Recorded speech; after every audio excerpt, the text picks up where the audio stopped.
Hey guys, welcome back to another video. Well, a few days ago, an article came out, and honestly, I have never clicked on anything that fast in my life. The article was titled, DOT Issues Dozens of Deregulatory Notices. I literally nearly spilled my coffee trying to get the mouse to the perfect position to click on the article. But then I read it, and I decided to share what I have learned, what I have read with you guys to get your opinions. So let's go ahead and talk about the dozens of deregulatory actions that the DOT is taking in the trucking industry and what it means for us. Ready? Let's go.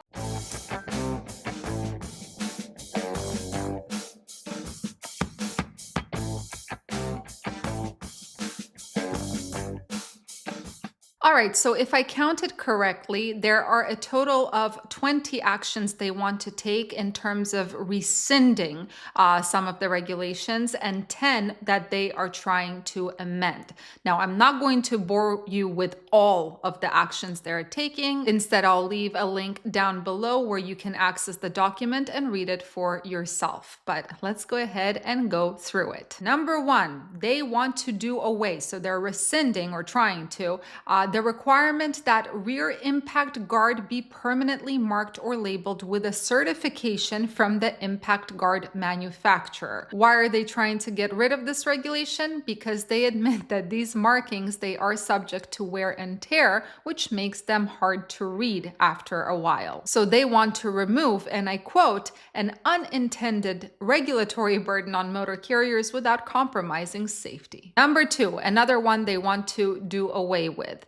They want to get rid of the requirements for retrospective sheeting on semi-trailers and trailers manufactured before December 1st, 1993. Why are they trying to get rid of this regulation? Well, because they guess that since more than 30 years have passed since that time, most of the trailers that operate on US highways are much newer than December 1st, 1993. Number three, another one they want to get rid of. They want to do away with the requirement that commercial motor vehicle drivers must always be equipped with at least one spare fuse for each type and size of fuse needed for the parts and accessories of the commercial motor vehicle. Number four, and this is a good one, another one they want to do away with.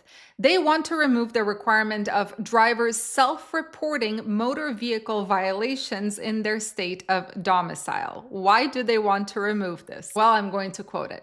With the implementation of the exclusive electronic exchange of violations between state drivers licensing agencies in 2024, self-reporting is no longer necessary. Next, another one they want to get rid of, and this one is somewhat interesting. It has to do with the regulation that you have to keep the ELD owner's manual inside the CMV or commercial motor vehicle at all times. So they want to get rid of that requirement. The reason for this, and I laughed a little bit when I read it, is the fact that they didn't find any apparent benefit to keeping that owner manual inside the semi-truck in terms of safety. Next, let's talk about things that they're amending, and I'm going to list just a few of them. Number one, they want to clarify the requirements of the DVIR or the driver vehicle inspection reports. Now, this is something that hopefully all of us do using the ELD. Honestly, most ELDs have that DVIR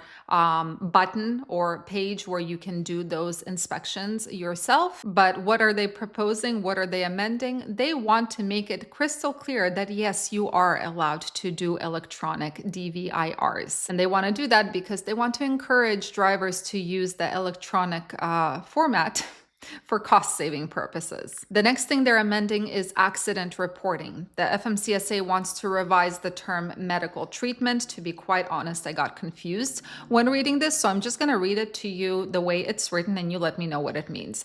The FMCSA proposes to amend the Federal Motor Carrier Safety Regulations to revise the term medical treatment for the purpose of accident reporting to incorporate revised regulatory guidance issued by the agency regarding medical treatment away from the accident scene. So yeah, let me know what you think that means, because I have a lot of theories here. It's just written kind of poorly, in my opinion.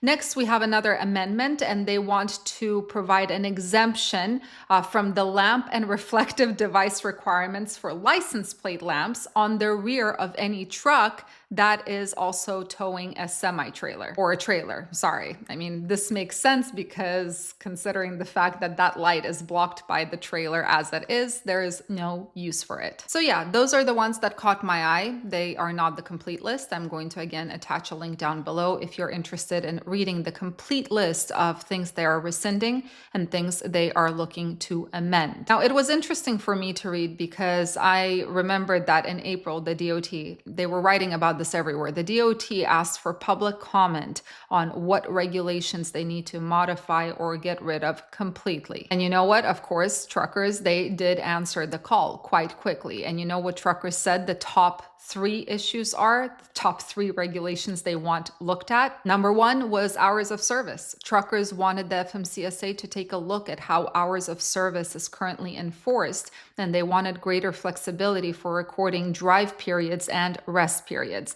And one guy actually commented, and I quote, "I run out of the 14-hour clock long before I run out of drive time. Due to the time used up while waiting to load and loading, the 14-hour clock causes me to drive as fast as I can to get as far as I can in the 6 to 8 hours I have for actual drive time," which is something that we all have faced, I'm sure.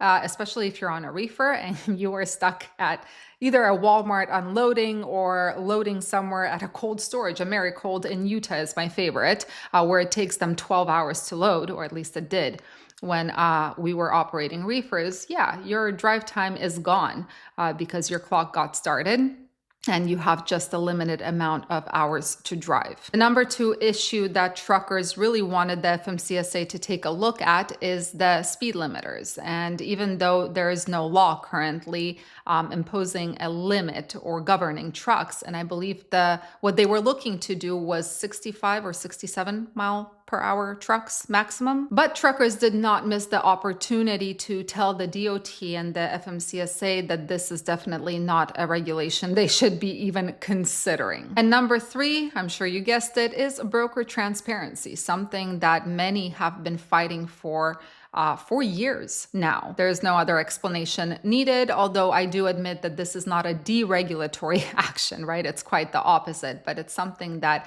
many trucking professionals care about in this industry. So as always, I'm curious to hear what you think about what truckers were asking for versus what they got from the FMCSA and DOT. I'm so sorry. I just can't. I try to stay neutral, but in this case, I think it's very clear what I think. But I'd love to hear your opinions. Do you think that some of these are good? They're worth getting rid of? Do you think that it's just meh, no comment? Let me know. And also let me know, if you can, what regulations do you think should be removed, and do you think that will have any effect on safety? Curious to hear your thoughts as always. Wishing you all a fantastic rest of your week. Stay safe, stay healthy, and keep learning. See you in the next video.